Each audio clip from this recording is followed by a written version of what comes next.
One of the standout features of the Super Mario Bros. Franchise are the game's levels, which always dictate how the experience is going to go, more often than not being positive and leading to some of the most enjoyable platforming you'll ever do. Even though most of the ones that are created for these titles follow a pretty uniform pattern for Mario to run, jump, and explore through, at times Nintendo will add one that just doesn't seem to fit with the rest of the playthrough, giving me the idea to create today's video about the most out-of-place level in every single Mario game.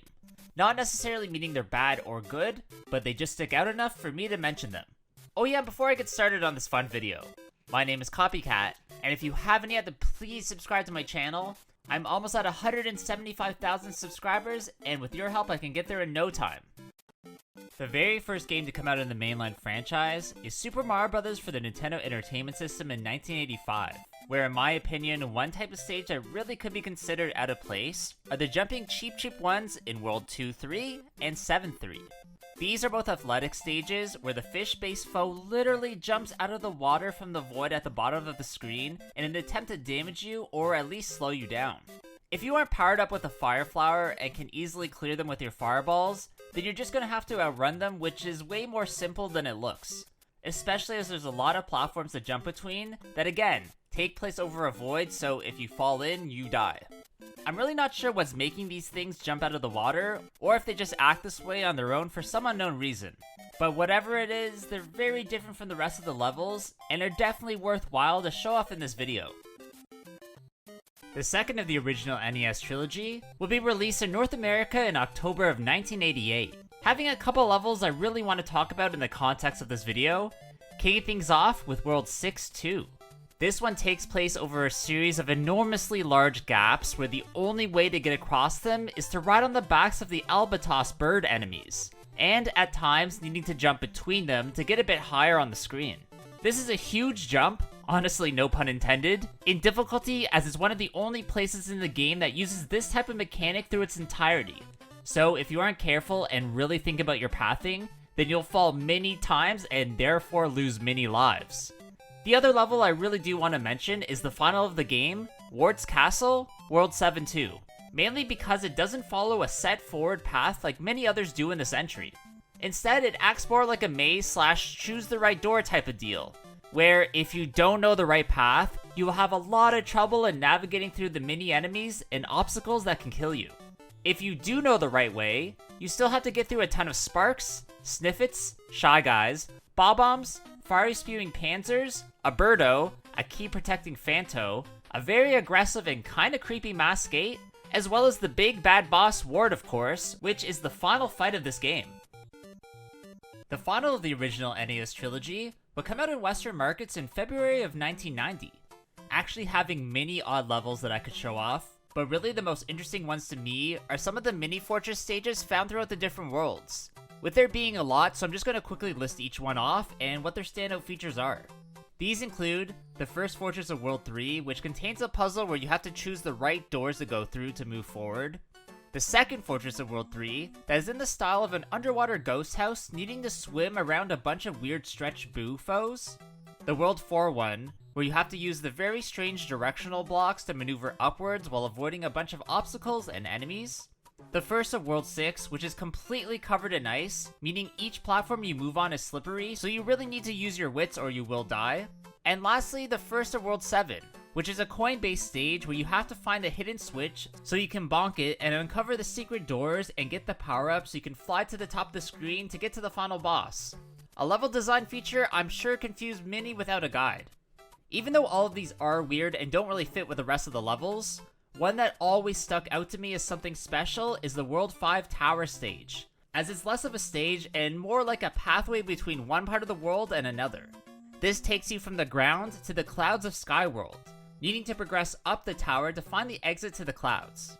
Even the ending is different than most, as there's no regular goal, and instead you just take the pipe that lets you access the next level. So this one's a great choice for the most out of place, really just for that one reason. Next, I want to look at Super Mario Bros. The Lost Levels, which is the Japanese Famicom sequel to the original classic entry, but would only be released in Western markets through the Super Mario All-Stars for the SNES collection, having a few levels that definitely don't fit with the rest, beginning with the Fantasy World stages.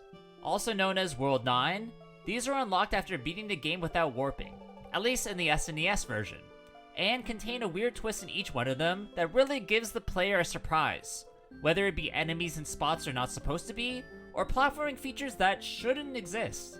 These were great to play through as a kid, as I was always in on how difficult this experience was to even get here in the first place, leaving a memorable impression on me that I obviously talk about to this day.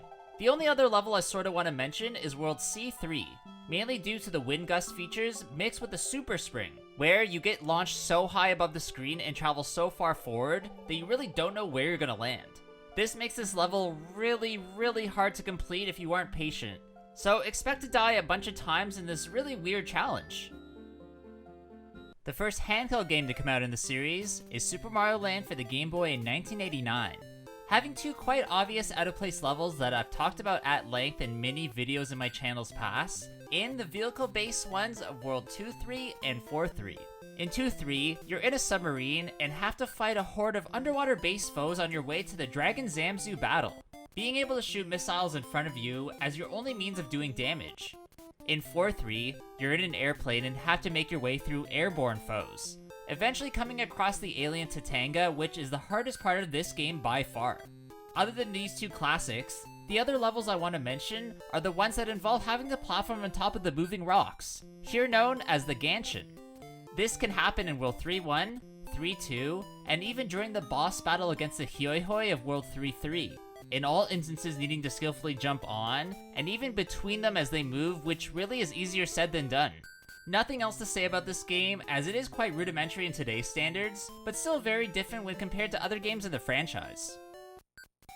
Up next is the Super Nintendo Entertainment System's Super Mario World, launching alongside the console in August of 1991, having an entire world full of levels that I always felt was odd and didn't really go with the rest of what was going on in the game in Star World, the secret-ish area that can be accessed via different points in different worlds. Each one of its levels has a different colored Yoshi that's hatched from an egg that you have to use to solve various puzzles, which are the only way of unlocking the path to the next level, as completing things normally just won't cut the cake. The only way of progressing is by finding the hidden keys in each one, with the exception being the fifth one, as completing that unlocks the even more secretive Special World, which in comparison are actually quite normal levels even if the difficulty is upped a bit. The next handheld entry in the franchise would be Super Mario Land 2, that would also come out for the Game Boy, but this time in 1992, where in my opinion the most out-of-place stage in the game is the Hippo Zone. Not only is it because it makes use of the bubble, which you need to ride within to get to the secret exit and complete the level, but also because that secret exit is the only way to access the Space Zone, being one of the only worlds that's locked off from the rest of the overworld in some way. I can't really say I like this level, as I find operating the bubble somewhat boring, so there's more memorable ones, even if this one is weird and stands out. The sequel to Super Mario World, titled Yoshi's Island, will be released for the SNES in 1995, where my pick for what stage to look at in this video are the Poochie ones, only because it feels weird to ride on another being that's not your dino buddy, and at times this dog can feel quite unpredictable. Really, whichever way you're looking is the direction that it will move, allowing you to defeat certain enemies and pass over certain terrain that wouldn't be easy otherwise. Maybe it's because Yoshi is already a rideable character, so you're sort of riding on a rideable character as a rideable character, if that makes any sense at all in your mind. The very first game in the series based within the 3D realm is Super Mario 64 for the N64, where the most out-of-place courses from it are the cap switch ones, where when activated lets you use those cap items in different levels. There's the Wing Cap Tower, where you can fly around and collect 8 red coins to gain a star, as well as land on the tower and trigger the switch. There's the Cavern of the Metal Cap, which makes Mario very heavy, so navigating through it and collecting each red coin can be hard without falling into the fast-moving current. And there's the Invisible Cap Moat, although this one's more of a platforming challenge, where at its end you need to turn invisible to get the star that's inside the cage. These just feel a bit disconnected from the rest of the game, and seem to have been added later, as Nintendo probably wanted some sort of power-up in this game.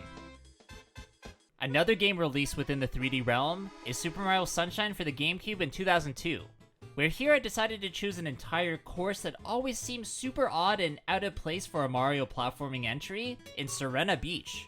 This is basically due to it being set within a hotel with really strange platforming sections that don't quite work and definitely don't hold the test of time. Having to navigate the different floors and deal with the different types of boos you encounter, including a big boss within the casino. Even though it's strange and doesn't always work, it is one of the most memorable levels in Mario's history. And it's fun even though it has those flaws. I do appreciate the effort to really make things stand out, and I hope in the future they don't shy away from this just because it goes against the norm. Nintendo would eventually return the series to its 2D roots with the release of New Super Mario Bros. For the dual-screen system, containing 2 specific levels that always stuck with me for years after my playthroughs, beginning with World 2-3. This is an underground maze type level where you have to choose the right path to move forward. Also doing things like raising and lowering water levels, as well as opening and closing gates. It's not necessarily a hard stage at all, but for some reason it doesn't seem to fit within the style of this game, and stands out to me at least for that reason. The other that I'd love to talk about is World 7-3, the stage where you get to traverse on the back of a gigantic wiggler and collect goodies / avoid enemies along the way. Again, I can't say this is a very hard thing to complete, but is shocking nonetheless, as there really had never been a level like it before in any other Mario game. Next up is the space-based Super Mario Galaxy entry that came out for the Wii in 2007, having one level that has a theme that I never really felt fit within the game in the Toy Time Galaxy. I just don't really get the connection between childhood toys and planets, and honestly I just feel like a few of the platforming moments fall flat for me. Especially the ones with the spring mushroom, as controlling it just sucks and the spaces that you have to land are super tiny. What is cool, however, is what you can see in the background, as instead of space, it seems to be some sort of child's bedroom, meaning you're possibly within the home of a space giant that's playing with these toys that you're platforming on. I think where it loses points for me is that the levels look very fun and colorful, but unfortunately that doesn't completely translate over to the gameplay, as it sort of just seems weird and at times isn't challenging at all. There are worse galaxies than this one in this game for sure. I just can't say I'd ever put this one on my favorites list, and honestly I forget that it exists from time to time. The second installment of the new Super Mario Bros. Sub-series came out for the Wii in 2009, having one level I want to showcase in particular in the very strange World 9-7. As you can see, this takes place within a jungle, but inexplicably there are ice blocks present. Although things don't look cold at all, so it is a bit confusing how or why this would occur. I get that Mario games aren't exactly real life in any way, shape, or form, but they do usually follow some sort of guide when it comes to level design. So seeing ice / snow elements in a typical jungle course just boggles my mind for some reason. On top of all that, this level is actually pretty hard, as if you aren't powered up, you're guaranteed to have trouble, especially because of the prickly Goombas that can't be stomped, and the mini fire-spitting piranha plants that pop up from both the top and bottom of the screen melt away the icy platforms that you happen to be standing on. The second space-based entry, Super Mario Galaxy 2, would come out for the Wii in 2010, where my pick for one of the most out-of-place levels in the game is Hightail Falls, the one that relies on you using Yoshi and eating the dash pepper fruit to traverse. You're literally going so fast with your dino buddy that you can vertically run up walls, which is not only trippy due to the weird perspective, but also because you're pretty much out of control, needing to carefully guide him through a series of obstacles to survive and get to the end star. I'd have to say that the dash pepper is way better than the bulberry or the blimp fruit, as those two are only featured in small parts within their galaxies, where here this one is pretty much the main draw. Nintendo would perfectly blend aspects of the series' 2D and 3D realms with the release of Super Mario 3D Land for the 3DS, having 3 distinct levels I want to look at as somewhat out of place, starting with World 5-2. As you can see, this level is special as it's from the top-down perspective, meant to be an obvious homage to the Legend of Zelda games that are made in this very same style, where on top of that, the level layout itself is that of a dungeon crawler, where at times you have to go back and forth between rooms to solve puzzles to move forward. And also just listen to the sound, which of course is the treasure find jingle that plays in Zelda games. Neat, huh? Next, I want to look at 2 Ghost House stages that are very different from each other, starting with World 6-3. A pick the right path type of playthrough where you actually enter paintings, a la Super Mario 64, to find warp boxes to go to the next area. Here you'll come across things like a ghostly piano, a cool cubed room with a neat block-based 3D puzzle, a bookshelf room with books that move in and out that can knock you into the void, and a room with a tightrope wire where you have to jump over a boo to make it to the end goal. Finally, the last level I want to talk about is World A4, where in this one the floors move beneath you, and you have to survive on different types of ones to make it to the end. There are tons of secrets here, so you really have to look around carefully, which can be a bit hard, basically because this is an auto-scroller, so you don't have that much time to do so.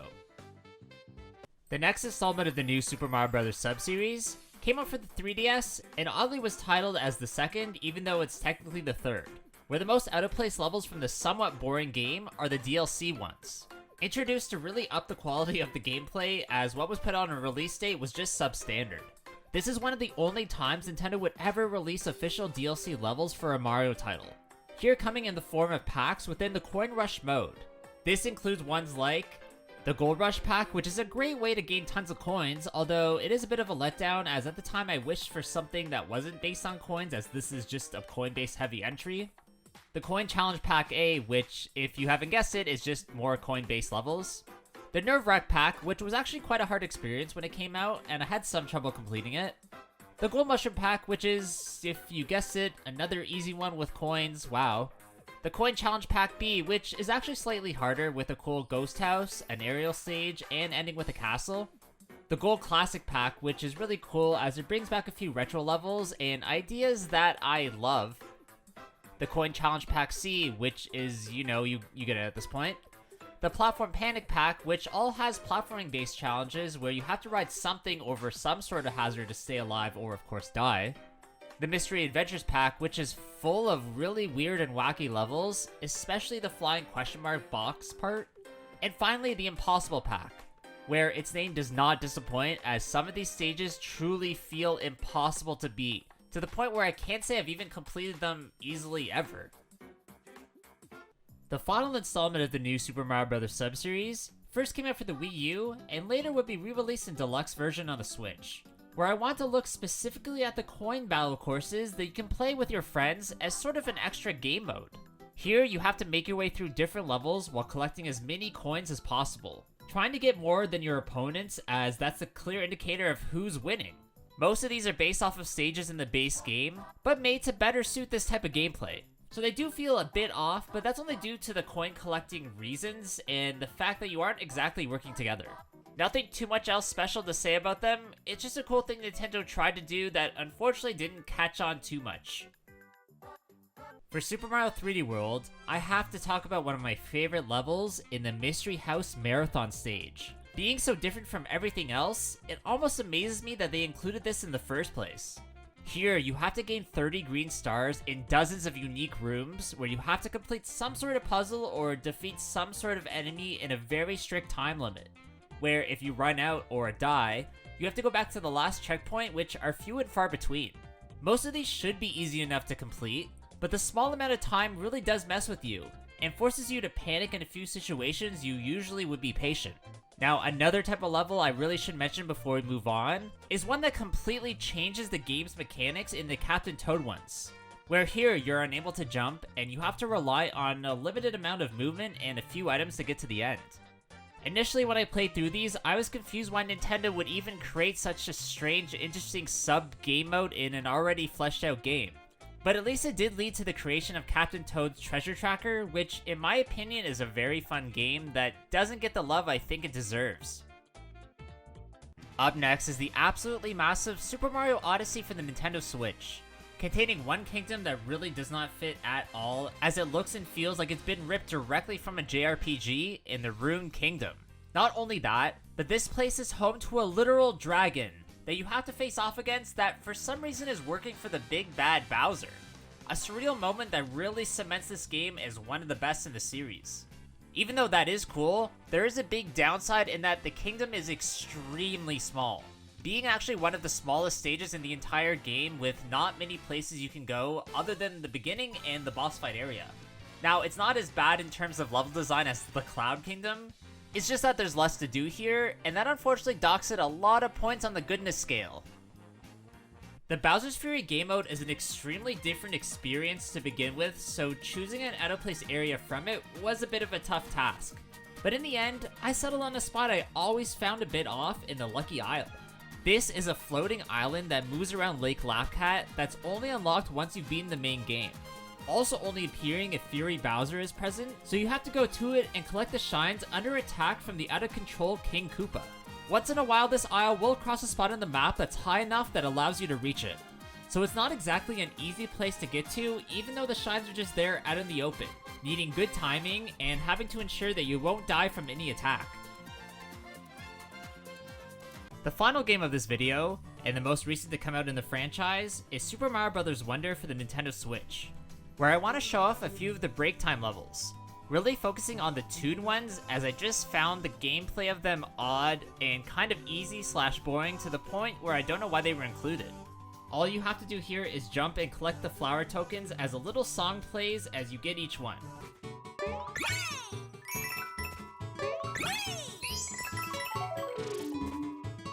With your prize being a Wonder Seed when you complete it. I do like most of the break time stages, but for some reason I found these ones so baby-like I almost put the game down after playing them. Although I could be wrong and maybe way off base, so I'd love to know your opinions in the comments below. Okay, that's gonna be it for today's video, guys. I really hope you did enjoy this one. If you did, please leave a like and subscribe to my channel as I'm so close to 175,000 subscribers. You guys could get me there pretty much after this video comes out, so please just hit that sub button. Hope you guys all have a good day, and I'll see you on the next one. Bye!